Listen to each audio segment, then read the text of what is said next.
Okay, Diana, thank you for having time for this interview today. Can you please start to tell us a bit about who you are? Yeah, so I'm a journalist and filmmaker, and I was born in Lithuania, and later I came to Sweden in 2011, and now I'm in Denmark. So I'm Lithuanian, but now I'm a resident in Denmark.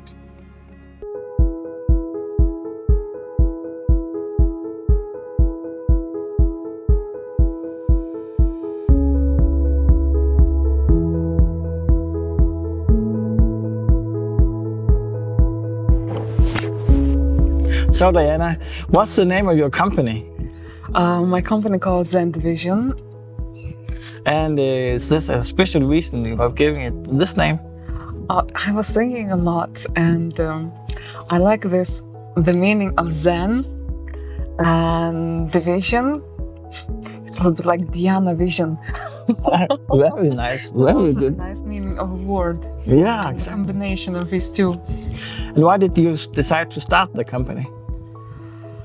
Because I needed to get funding. Yes, and I wanted to be independent. I wanted to do it on my own terms. And in order to get funding, you need to have a company. So Yeah. I created the company. And then I got the funding. And my first client was Swedish television, SVT, and so it was very successful start.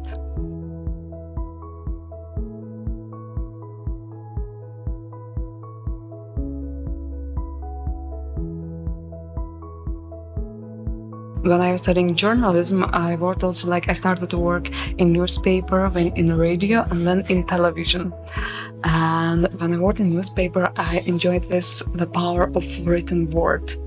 When I worked in radio, then you also have sound, you have music, you can play with your voice, with tone. But then I worked in television. Here you have words, you have voice, and you have pictures. You have so many powerful tools how to express your message, how to reach people, how to affect, how to spread the messages who want to spread. And I wanted to make it powerful. That's why I was studying 2 bachelors at the same time, directing and journalism. I wanted kind of to sharpen myself, so I would be very professional in my field, so I can make my movies good. Sometimes it was that I slept only 3 hours per night because I was also a working student. And I remember after all the exams, when I studied in several universities, because I made my bachelor's, 2 bachelors at the same time. I also worked. I remember after the last exam, I was totally burned out. My mind said yes, but my body said no.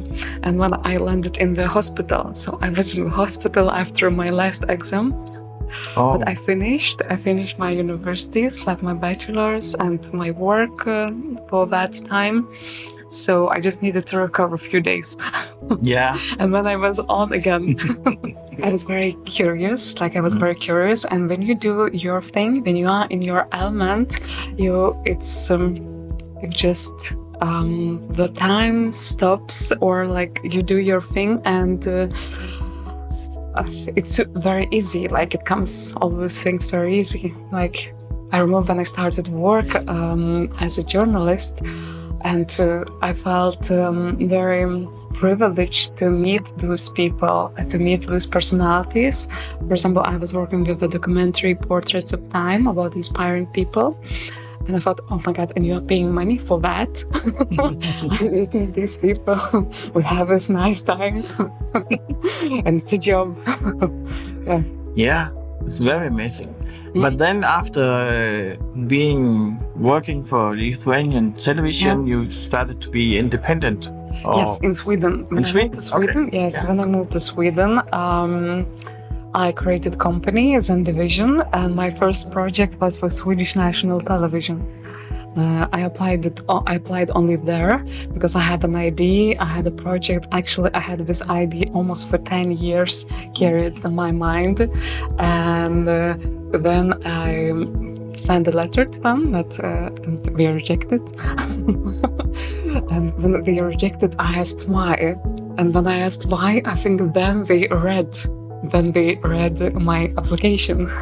And when they read my application, then they liked the idea, and then they invited me for my interview. Yeah. And this is how it started.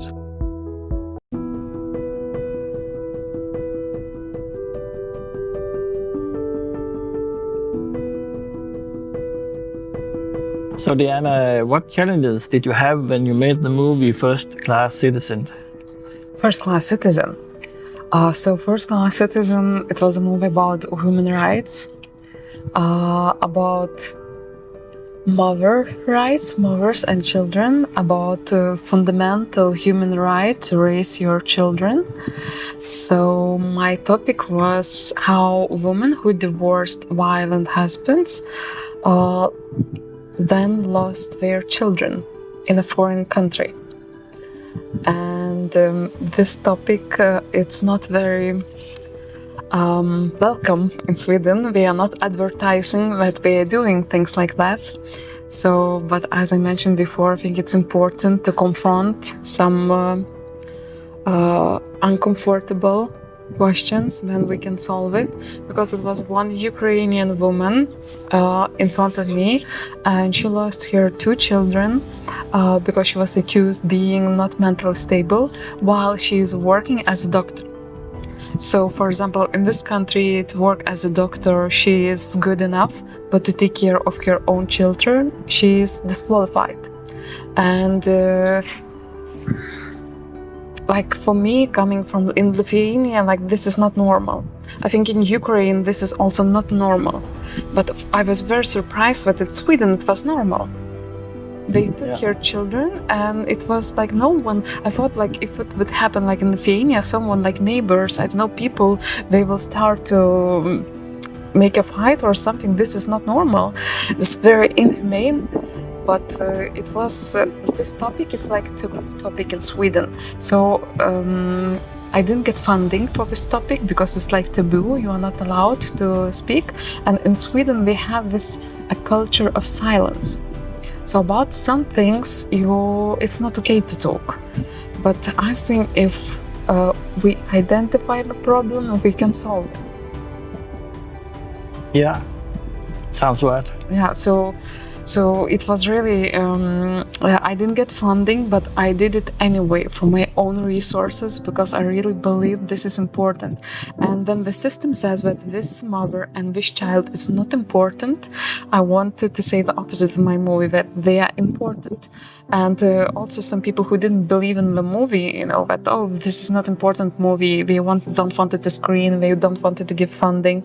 Then I went to these festivals, I got these awards to give more value to the movie, that this topic, it's important, this movie, it's important.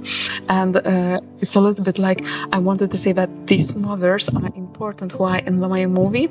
I wanted to make them important because like it's a stone. If you find a stone on the street, it has no value. But if you take this stone and you put here in the museum, suddenly it gets value. So I wanted to bring value to the motherhood, to the child. But even this is a small child, but it's a small human being, the feelings, and you cannot do with children like with carrots. 1 carrot for you, 1 carrot for you. This is human beings, they need their mother. I can say First Class Citizen probably is the most important movie in my career, and I don't like to say this word career. And of course it was like a very well received internationally. It was awarded in Portugal as best documentary, in Vietnam, in Albania, in Paris, in Italy, so it was very well received. How many years is this since you did make it? I did it in 2021. Oh, okay. Yeah. So it passed when it was quite a long time going through these festivals, like distribution. Yeah. It took quite a long time. So you were in a lot of countries for this movie. Yes, but because I really wanted to spread the message, because the topic in the movie, it's very universal. And for example, when I was in Vietnam, and after the screening, after the premiere of my movie, a woman came to me and she was with tears in her eyes, and she said, "You told my story, and you are somewhere in Vietnam, and people can connect with these stories, and that they don't feel alone." So what experiences have you taken with you from this fight? And what have you been learning from all this work you've been doing? Oh yes, I think I got so much inspiration from these women that they, some women, like in these cases, when a mother is removed from the child, some women commit suicide because they don't see hope, and it's extremely hard to live knowing that your child is growing without his mother. Some women, like in these situations, it's so easy to become, I don't know, like drug addict or whatever, like you name it, you know, because it's so like it's the biggest trauma that can happen in women's life. But some women, they still fighting. They're fighting for 2 years, 5 years, 7 years, 10 years. We know women, for example, that she went to Supreme Court and she won the case in the Supreme Court. But then after she was found dead, and for example, police didn't investigate as a murder. We just, so sometimes even, I don't know how to say, those cases are extremely complex and complicated. Because people probably don't know that when a woman is with a certain type of personality, it's extremely hard to go out. And that these women, they need protection.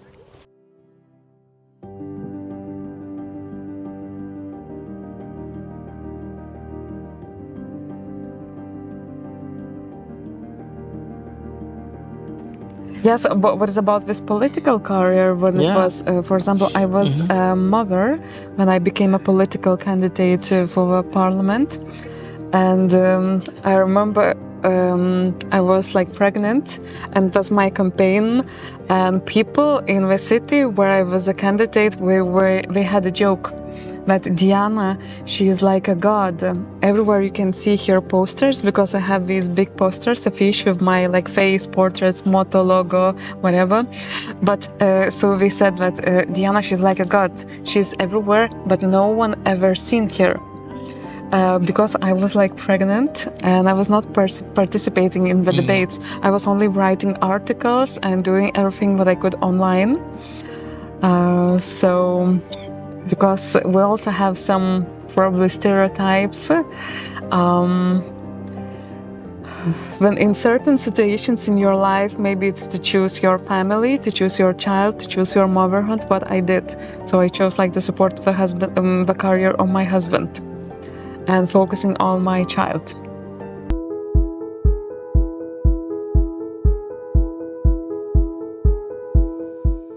When you were growing up, you stayed with your grandfather? Yes, I was raised by my grandfather from 7 years old. He was my role model. I learned a lot from him about discipline, about being positive, about being kind. When I was 8 years old, I started to create theater in my grandfather's basement. So I even made tickets. I sold tickets for our children. Oh. Yes, and then I made theater, and it was also based on Hans Christian Andersen fairy tales. And I remember once I was back to my grandfather, and I had in my small hands I had full with coins, many, and I'm giving to him, and he's like, "From where did you get that?" And I was like very proud. I earned it. Yeah. And I was like 8 years old or something.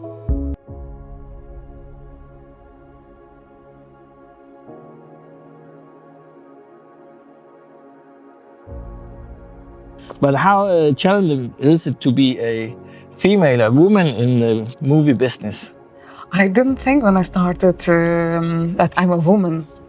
and that this is a difference when man or woman works in this field. When I worked in Lithuania national television, I almost felt that as a woman, it's an advantage because a woman is multitasking, and I was very respected as a professional for my skills. Even though I was very young, I was still a student when I started to work. This quite very mature team who had education like in Moscow University, and I learned a lot from them. So I'm very grateful for these opportunities I had in my country, and as a woman I felt very confident. Maybe it's because also my background, I had my education and the spirit of my grandfather. Yeah, exactly. And yes, and when I moved to Sweden, when I lived in Lithuania, when Lithuania became independent, we needed some role models. And for us, everything was good, but it was not Soviet. So, for example, Swedish model or Danish model, and also like we have this inspiration like Iceland, who was the first country who said yes for our independence, like admitted that we have a right to be independent. So we have very beautiful relation with Scandinavian countries and very good opinion about those countries, and we want to work together. And when I came to Sweden, I was very positive here about the opportunities here, and that being a woman, it's good in these countries because Sweden brand as a country, but very like gender equal. And but then I came to work, when I worked with Swedish national television, my idealistic picture a little bit collapsed. Because my bosses were like two strong women at SVT, but they were not so positive about women role in this field in television. They said that they faced extreme challenges being women in Swedish television, so I was extremely surprised about that. And my first movie project, it was about new type of masculinity. I wanted to make a movie where we could kind of imagine new type of masculinity that is not violent, because women, they still need protection, and to nourish this man model, like which is like not violent but more protective. I think as a woman, I see as this is an advantage because you also have this empathy. You can connect quite easy with people, and I think it's important. But I don't see this as a woman or a man. It's more about your talent, it's more about your passion, it's more about... Yeah. Yeah. When you were creating your company and was working in Sweden, was there any kind of barriers or problems that you ran into? Yes, right. I had this very idealistic, naive picture about working in Sweden, and this picture collapsed. And for me, it was like a little bit. It broke my heart. Yeah. Because we had this very idealistic picture about Sweden, and we kind of want to have it. But as my bosses in Swedish television said, that this is kind of a little bit patriarchal place. And I was very surprised to hear that. And when I made my documentary, Swedish documentary, I wanted to challenge some patriarchal norms. And when I started challenging that, I didn't get very positive response. And but as a journalist, you have this responsibility to tell the truth, how it is to be as truthful as you can be. Of course, like respecting all the editing, but so you can face some challenges. Sometimes you cannot tell everything.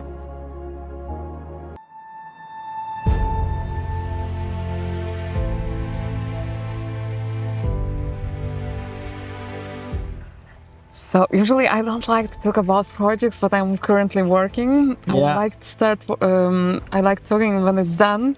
So it's a little bit in this fragile process, but now we are working on the project for women rights, and especially mother rights and children rights. And so it's more international project. And we had this Me Too movement when it was about sexual harassment. So now my movie research title, I have We Too, First Class Citizen. It was focused in Sweden. Yeah. Yes, and now it's more international because like domestic violence is a global problem, and it's a huge, if you look at statistics, every third woman in the world experiencing violence. So it's very big, but it's not, it's a little bit still taboo topic. People don't talk about that. And when we see that there is also systematical, like this institutional abuse, so women are not encouraged to talk about that because they get punished for talking. And so I think these women who start to speak about that, they very courageous women, and they make path to other women.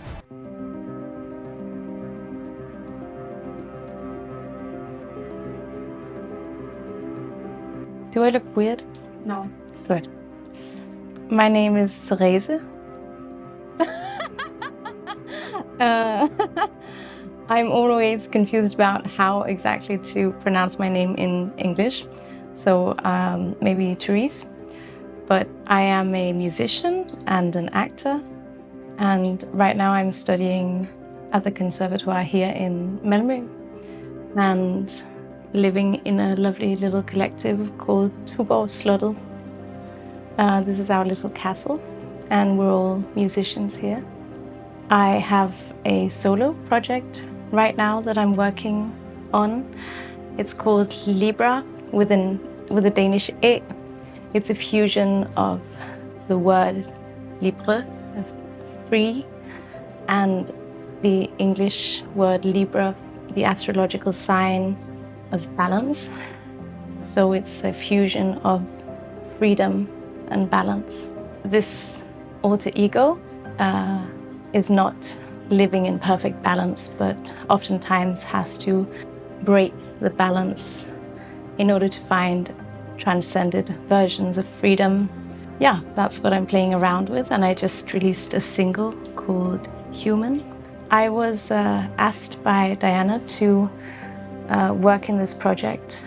And I didn't really know what it was to start off with, but Diana and I met through yoga. I had a class that I needed someone to teach. She was just so loving and kind through the texts that she sent that I was like, okay, who is this person? Why is she so kind? That's weird. And there was so much love in that. So I ended up looking her up and seeing that she was doing documentaries. I was like, oh, I'm an actor. We should also meet and just drink a coffee. And we did. And that was the beginning of our friendship. So when she asked me, I thought, okay, this sounds, I'm not sure what it is, but it sounds interesting. Now I'm very much involved in the project. I feel, at least, of course, I'm just doing the music. It feels very meaningful. And I completely trust and support everything Diana is working on.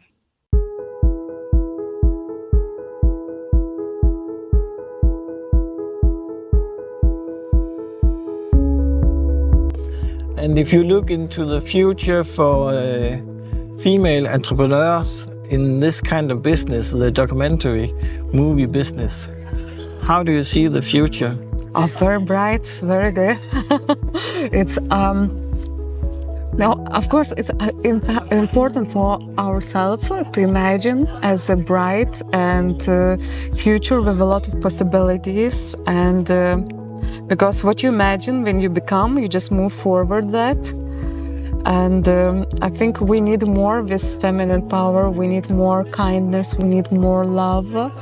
And this is our power. The greatest force in our world is love, and this feminine energy, I think, contains a lot of that. So do you have any advices if there are some female entrepreneurs who want to say, this looks interesting, I would like to start a documentary movie myself? Can you give some advices? I think it's important to share the stories because by sharing stories, by telling stories, with storytelling, we learn so much about each other, and information is a power. And we can empower each other by sharing this information, by sharing stories, experience, and inspiring each other. Because in this, everyone has challenges, and problems, and very challenging situations. And in these situations, what you need inspiration. You need that someone would show you that where's the hope, and then you just move towards that.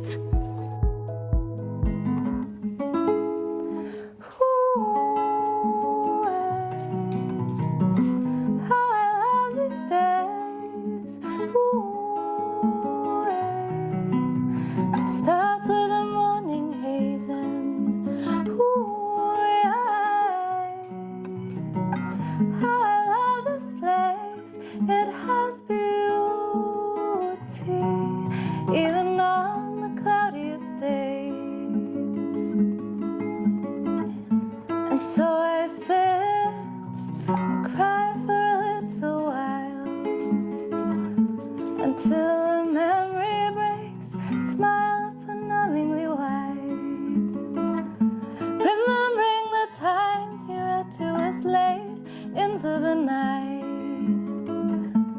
crying over his own writing style.